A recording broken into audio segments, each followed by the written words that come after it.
To people of all political stripes, South Carolina was all in with her. I think her approval rating is now at about 58%. And she's now about to come up and give the Republican idea of things tonight. Not the response, but her own address, she says. And what's so interesting, and one of the excerpts that's been delivered, so we're agreeing with the embargo and complying with the embargo, is she takes it seems to me, a not very veiled shot at Donald Trump. Well, she absolutely does, and just as the president did.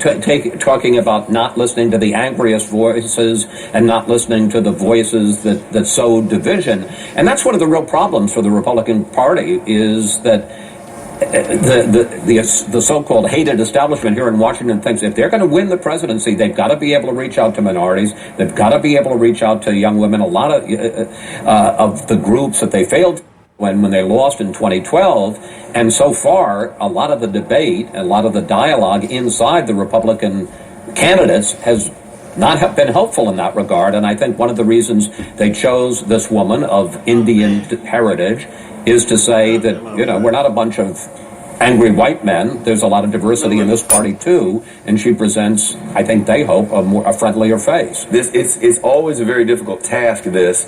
We're about 2 minutes away now. All this is scripted and timed, and we'll have it for you live in just a moment. But it's not easy. The president has this energy-filled room in the heart of democracy and the whole world watching, and then whoever follows, whatever party it is, it's not the same, and it's harder. Oh, absolutely. And you just go back to Bobby Jindal, who was the young rising star governor of Louisiana. He gave his speech, again, in a room by himself, in a sort of an odd-looking hallway, and suddenly that rising star became a falling comet. And so this could be a big opportunity, and some people have really soared with it. And there's a lot riding in this for Nikki Haley, because there's a lot of chatter in the Republican circles that whoever is the nominee, she could be the vice presidential running mate, particularly if they're facing Hillary Clinton. Well, it doesn't sound as if she's good with Donald Trump, though. So if Donald Trump is the nominee, it doesn't sound like if she's about to take a shot at him, unless she goes off script. But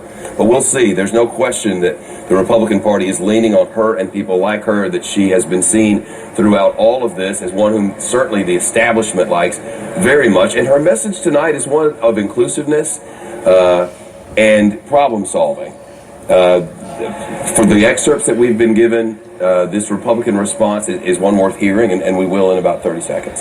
Yes, except it's not a Republican response.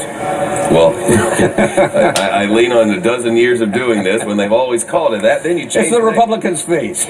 Whatever. The Republican side of this, the more difficult of the two, and of course we're going to have both of them for you, and eventually we'll turn you to your regular programming. But now, the South Carolina governor from the executive office in Columbia, Governor Nikki Haley. Good evening. I'm Nikki.